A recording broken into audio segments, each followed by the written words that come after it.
I want to explain my reasoning why the Democrats are actually coming very close to having a very clear path of victory to the 2028 election. And I just want to explain why Trump's decision to not have his medical bill, or I guess the big beautiful bill, Medicaid cuts, not come into effect until after the midterms, will actually hurt the Republicans' chances of winning 2028. It might help them in keeping the House for 2026, for the rest of Trump's term. But coming 2028, I think Republicans will get destroyed in the House and they're going to lose the 2028 election. But I do think 2026 they will keep the Senate no matter what. And they might be able to keep the Senate. They'll probably be able to keep the Senate in 2028. But by a slim majority, maybe like 51 to 49, something around there. So, as we know, Trump's Medicaid cuts for the big beautiful bill won't affect anyone until after people vote for the midterms. And with Trump's already low approval rating, this is really the only thing Trump could do right now to get, I guess, maybe have his approval rating go up before the midterms next year to, I guess, make it the rest of his term just feel better. And we've seen Trump has had multiple failures within his administration recently. So, or maybe not to him, but to the general public. Most people don't like the big beautiful bill, but his base still does. But we've also seen more the moderate Republicans are dissatisfied with Trump because I think most Republicans are okay with the universal 10% tariff, but a lot of Republicans don't like these 30% tariffs that Trump's putting on our allies. That these 20% tariff on Japan and 35% tariff on South Africa, and it seems there's really no rhyme or reason with these tariffs. And then we've also seen with the Epstein files, his base is very divided about this. Everyone wants to see the Epstein files. They want people to get locked up that did terrible things. And it sort of seems like Trump's administration is almost covering up for them. They hyped up about releasing these files and then they never came out. He keeps dodging questions about them. So Trump recently, I think he's had a very bad last 2 weeks. From July 4th and on, he's had a terrible media campaign. So I think this really gives Democrats a lot of hope to take back the House in the 2028 election. So let's go ahead and get started with all the safe states I have in this scenario. Now, I do think JD Vance will still be the nominee because Trump still is Trump. The base still does like Trump overall. And I also feel like the base sees Trump and Trumpism as the only way they can win an election. So I do think JD Vance will still win the primaries. Worst case scenario, they get Ron DeSantis as their nominee. I think it's either going to be JD Vance, Ron DeSantis, or Marco Rubio. There's not really a fourth or fifth dark horse candidate. If anything, Ron DeSantis is the dark horse candidate. Um, of course, Florida's going to be safe because of Marco Rubio, and Ohio's going to be safe because of JD Vance. Texas will not be safe in this scenario, and I did not mean to make Hawaii safe. Alaska will be safe. Now let's get to the safe state for Josh Shapiro and Gretchen Whitmer. I also have to go over one thing. Josh Shapiro has been rising in the polling data recently. He's tied with Gavin Newsom on the latest poll I saw, averaging 12% of the voter base on early opinion polling on who should be the Democratic nominee, right behind Kamala Harris. I do think Josh Shapiro is the best chance the Democrats have at winning the 2028 election. You could have a governor from a swing state, the most important swing state at that, and that's 19 electoral votes, and then he could pick someone like Gretchen Whitmer, and that wins them Michigan. And that's two swing states that they definitely still have to campaign in and still have to worry about. Don't do what Clinton did and don't campaign in the old blue wall. But they definitely still have to work in here. So let's go ahead and go to the likelies now. Texas will be likely probably going to JD Vance in between this 14% and 6% that Trump wanted in. Probably somewhere by around like 8 or 7%, somewhere around there. Um, and after Texas, I don't have any other likelies. After that, I think Minnesota, New Jersey, Virginia, and New Mexico will all be likelies in the district of Maine to JD Vance and Marco Rubio. Now, the reason I believe this is because I think 2028 will be almost Biden blowout material of Donald Trump. It wasn't a complete blowout, electoral college blowout maybe, but a popular vote blowout definitely. But in terms of the electoral college within some swing state, it came very close to Trump actually winning.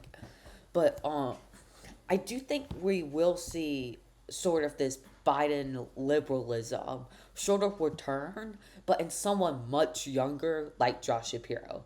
Now, AOC might win the primaries, but probably not.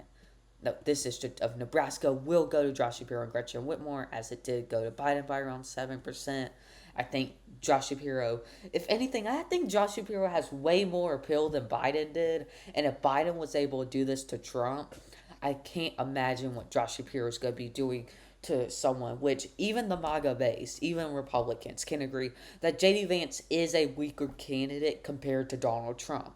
Donald Trump has this magic about him that won him the 2016 election and that also won him the 2024 election. Okay?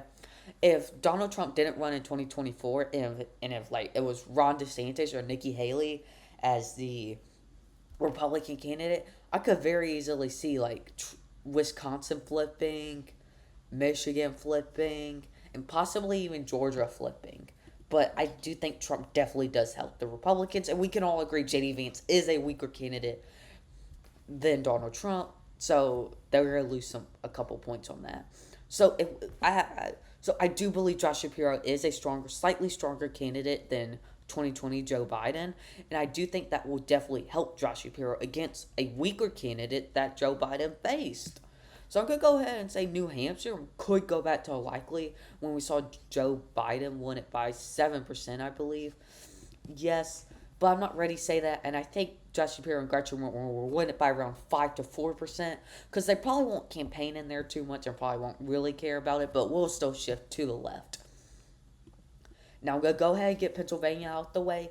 If Josh Shapiro is not the nominee, I do think Republicans win Pennsylvania, but Josh Shapiro has to be the nominee, and if he is, I think Josh Shapiro comes out of here with maybe a 2% victory. I'm trying to think, when's the last time a Texas governor ran? I mean, I guess 2008, no, 2004, Bush won it by 22. Look at this difference in a state that someone was governor of. Bush won Texas by 2004, and a year that a lot of people thought Bush might lose, and he won it by 22%. And then McCain only wins it by 11%. I know McCain went against possibly top 3 Democratic candidate of all time as a candidate for the Electoral College. But I definitely do think being governor definitely does help you, and especially being a popular governor. I think Josh Shapiro could win Pennsylvania by like 2%? I would say 1.8, 2%, somewhere around there. Wisconsin definitely will flip back. It was the closest swing state to flipping to Kamala Harris in the 2024 election. Trump won it by 0.86%. I think Josh Shapiro and Gretchen Whitmer could win it by around 2%, somewhere around there. Now, I do think Josh Shapiro and Gretchen Whitmer, with the help of Gretchen Whitmer, they will win Michigan.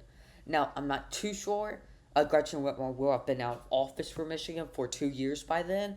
But I definitely do think Gretchen Whitmer will lead to the Democrats winning Michigan, especially with Trump's approval rating being at -5. I know the Democratic approval rating isn't good, but the Democratic or the early congressional 2026 midterm opinion polling, it's actually saying the majority, the popular vote, tends to go to the Democrats for opinion polling for the midterms. Now we'll move down to North Carolina, North Carolina, which I do think JD Vance and Marco Rubio will still be able to win by 2%. Trump won it by 3% in 2024. North Carolina was the only swing state, true swing state, to not flip to Joe Biden in the 2020 election, and Trump won it by 4% in the 2016 election. I don't think North Carolina is going anywhere.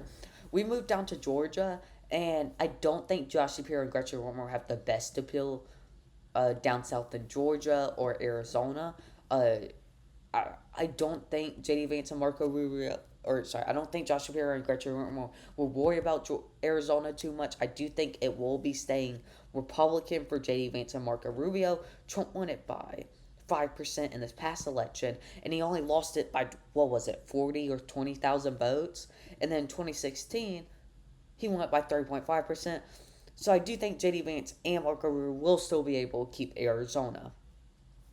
After Arizona, now Nevada's done a lot of flip flopping. It looked like it was pretty Democratic for a while. Last time it voted Republican was in 2004, and after Obama took this thing for two elections. Then Clinton came in and she won Nevada, and then Biden came in and won Nevada. So this was a 5 point swing, which I do think, not being Donald Trump, does kind of help Josh Shapiro and Gretchen Whitmer, but it's gonna be tough.